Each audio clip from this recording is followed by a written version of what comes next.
Hey everybody, today I'll be taking a look at 3 Euro board games and sharing my thoughts on them. The games are Amyitis and Sylla. These are both by Istari Games, and then we'll also be taking a look at Nefertiti. Now, before I get started on my review of these games, I want to give a shout out to the show's sponsor and the place I believe you can acquire these games. That is KIENDA.co.uk, who are my go-to online retailer for picking up board games here in the UK. And if you use my link in the show notes or the QR code, then you can get 5% off your first order. Okay, so I'm going to start from my least favourite and work my way up to my most favourite, and that means we're starting with Amyitis. And I don't want that to sound negative because I actually think all these games are very good. So this one is a 2 to 4 player game, takes 60 to 120 minutes to play, but that is very heavily dictated by the players because this has a conditional endgame trigger where a certain amount of these tiles are taken from the board, and that will be the final round of the game. So you can be quite slow or you can be quite quick, depending on how you approach the game. And what you're trying to do in this game is that you are acquiring resources by placing them on the main board here, and then you're using those resources to try and claim these different tiles. But before you can claim those tiles, you need to make sure they are irrigated by placing these cubes in the kind of different faces of these different gardens, I suppose. But you can only do them on continuous paths and work your way up the Gardens of Babylon to get to the really juicy stuff at the top. Now, mechanically, this game is actually very simple. I think you only have one of 3 choices to make on your turn. The first of which is to use one of these characters, which will be displayed in sets of 3. And this is actually one of my favourite mechanisms in the game, because all these characters have different abilities, but when you select them first, they are going to be free. But then if someone selects the second character in that set of 3, then it's going to cost you 1 coin, and then the final character is going to cost you 2 coins. And the money is very tight in this game, so you have to be quite careful about when you can use them. And you're going to use these characters to claim resources from the gardens here or the farms. You're going to be using them to try and get a little majority in these sections at the bottom in order to generate income at the end of the round, to give you more of these camels to help you travel around this other board, which will actually let you get coverage on the main gardens here by collecting those tiles. I'm trying to get coins, which of course will let you take more actions. I'm trying to get you victory points, and also trying to, again, let you plant more stuff in the farms and harvest more resources. There's also quite cool tension to this game because there are these tech trees that you can climb, which will let you kind of travel around this camel board quicker. They'll let you get straight up points, or they'll let you generate income by having your own personal bank.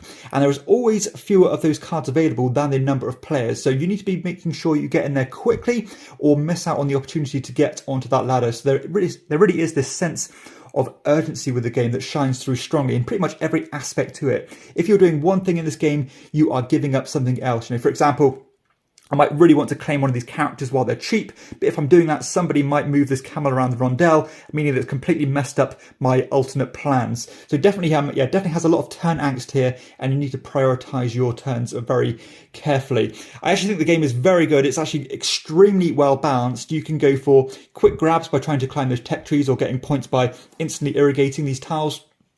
Or you can go for those more meticulously, long game playing, where you are trying to get the right resource to irrigate the right tiles, clean the right tiles that you want to not only get the points on them, but also to get the bonuses on them as well, which might let you shortcut to get up those tech trees, etc. So a really well cohesive and well synergized game here. So I actually think the gameplay is really strong, and it feels quite different to anything else out there on the market, which is normally a thing I say about these games by Istari. Now, that being said, despite all the praise I have on it, I do have a few criticisms on it. Number one is what I've touched on before, which is saying this game is heavily, or the pace of this game is heavily dictated by the players. Like, for example, we played this one the other day. I was pretty much the only player really focusing on grabbing the tiles from the gardens here.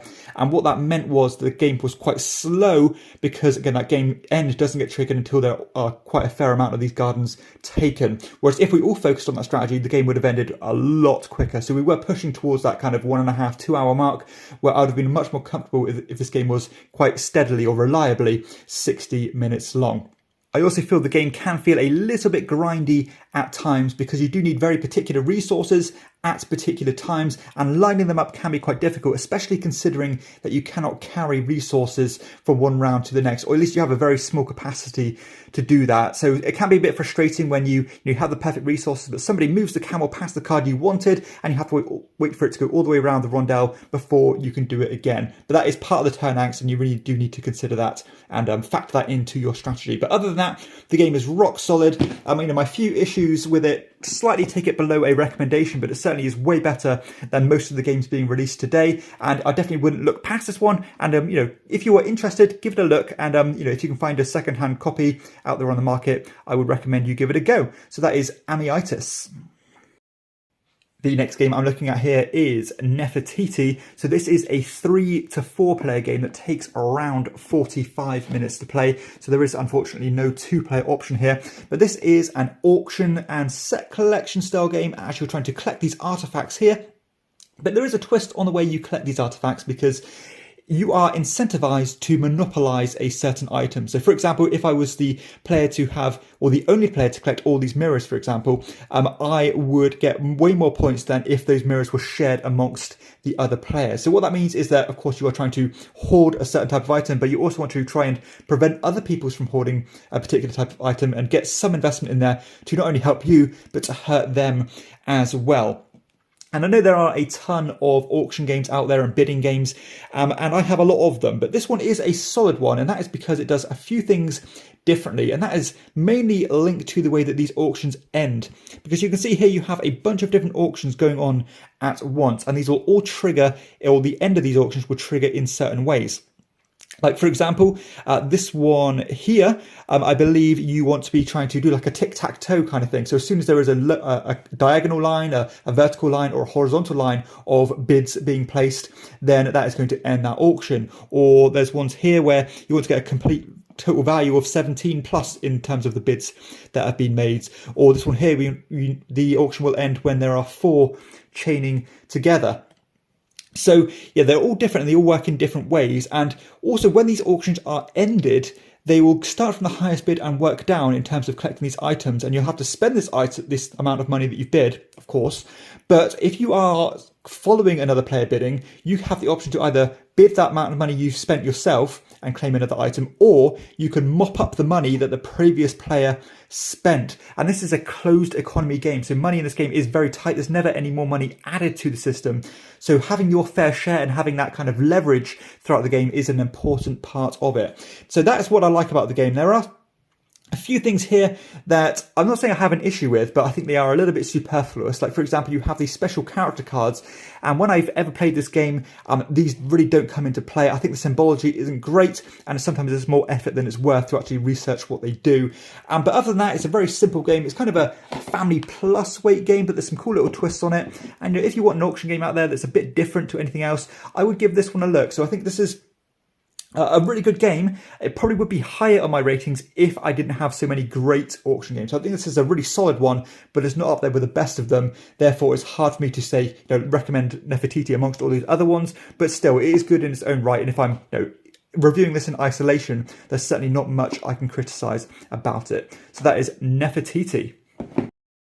And the final game I'm looking at here is Sylla. So this is another 3 to 4 player only game that takes 60 to 90 minutes to play. And I would certainly describe this game as unique because I can't think of any direct comparisons to this one. So this game has a strong degree of commodity speculation involved as you are trying to collect these 3 different types of tokens, and the value of those tokens will fluctuate as the game goes on. And the players have a little bit of control over that. This game has a very cool card system as you're drafting these characters and using them for their abilities.